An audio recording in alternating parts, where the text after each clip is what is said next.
Welcome to Jenney's First Year Latin Chapter 3.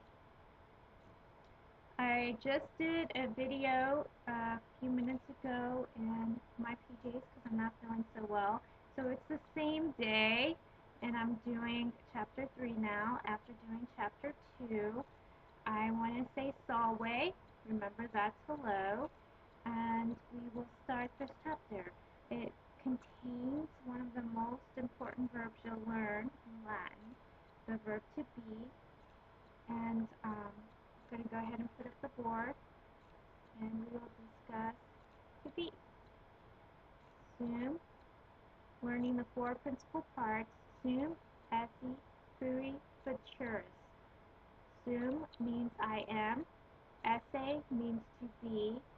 Fui means I have been. Futurus means something like going to be. We'll talk more about that form because we haven't seen that. And we really haven't seen fui either. You're just taking my word that that's what it means. But we'll talk about both of those forms later. Sum, I am. This is irregular, but it does have, as you notice, the ending. Remember, it was either O or M. This does have M, and then S does have S for the second person, T for third person singular, MUS for first person plural, TIS for second person plural, and NT for third person plural. So it does have the endings, but it's irregular in how you make them. So sum is I am, S is you are, est is he, she, or it is, sumus is we are, estis is you are, sunt is they are.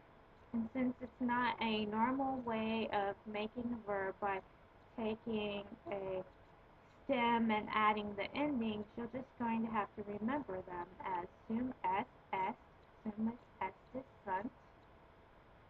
There are many uses for sum. You'll use it all the time anytime you have is, was, are, were. It can be either, it is a linking verb. So before the verb you will have the nominative, and after the verb you'll have the predicate nominative. So the subject and the predicate nominative both go in the nominative case, and you'll use the nominative case for both of them. And you'll look at that Gallia es provincia. You'll have them both in the nominative case. Can also be used for ablative place where, and that will be used with in or on. In sua est, it is in the forest, or he is in the forest. It's unclear when you just have est, because you could say Agricula in sua est, the farmer is in the forest, and that would be more clear. Questions, you would have questions that have either a yes or no. You add ne to the end of it. Gallia ne es provincia.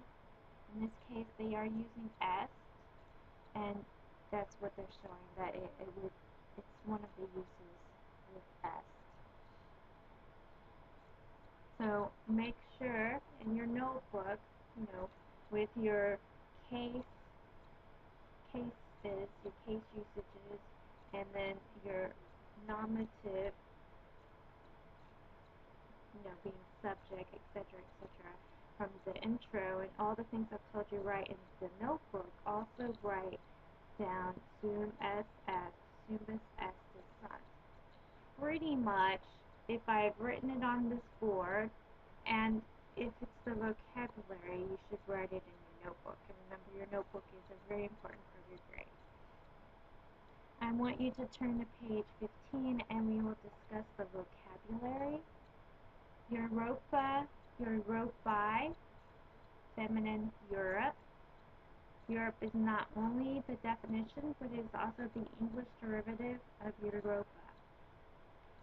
Germania, Germanii, feminine Germany. Germany is not only the meaning, but it's also the derivative. Hispania, Hispanii, feminine Spain.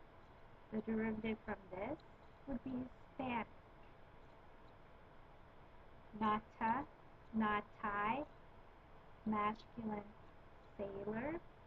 Remember, if first declension nouns are talking about some sort of occupation, like farmer or poet, or in this case sailor, it's masculine because most occupations are done by men, including poets.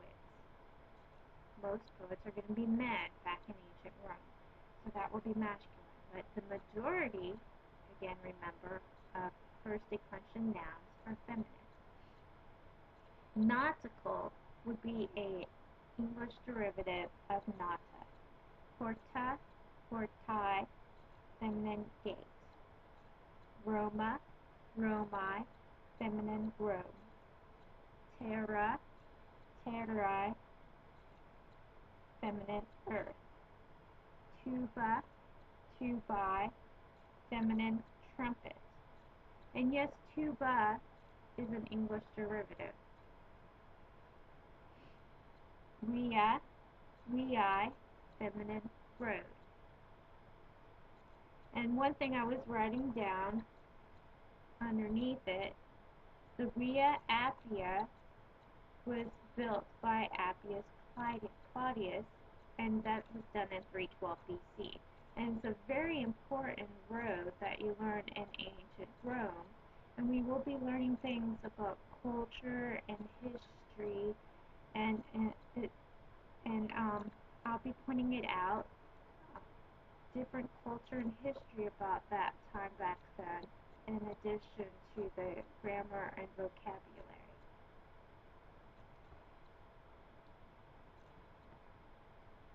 On page 14, on the opposite side of the vocabulary, there is some information about some history that you might be interested in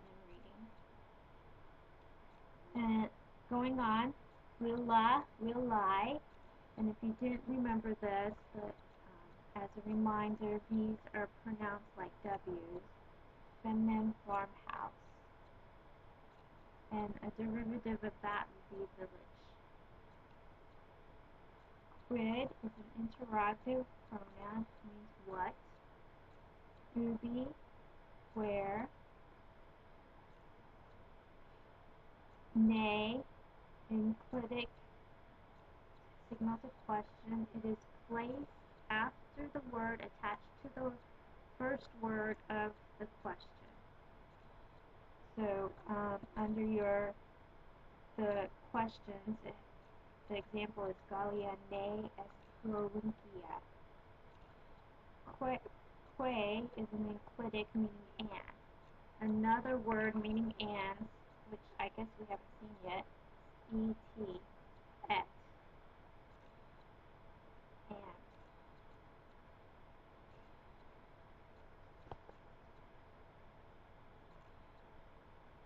and that is placed after the second word.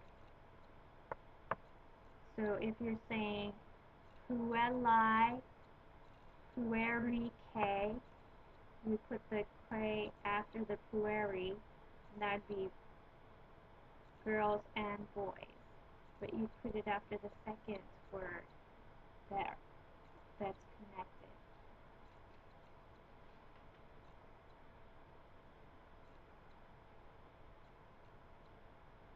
In your reading lesson on page 16, the last sentence says sunt in Gallia silvae villaeque. And you see that silvae villaeque are the two words connected by que, and they're connected by and it is put after the second word. do want you to do the exercises. I definitely want you to do A. I think you can do A very easily. You're probably better at translating um, from Latin into English. Um, Try and work on B, putting it from English back into Latin. Um, if you need help with that, text me or call me. And then I want you to do the reading lesson, and I want you to answer the questions about the reading lesson. That is all for chapter 3. It is a pretty short chapter, and I will talk to you later. So, voila, and we will discuss chapter 4 next video.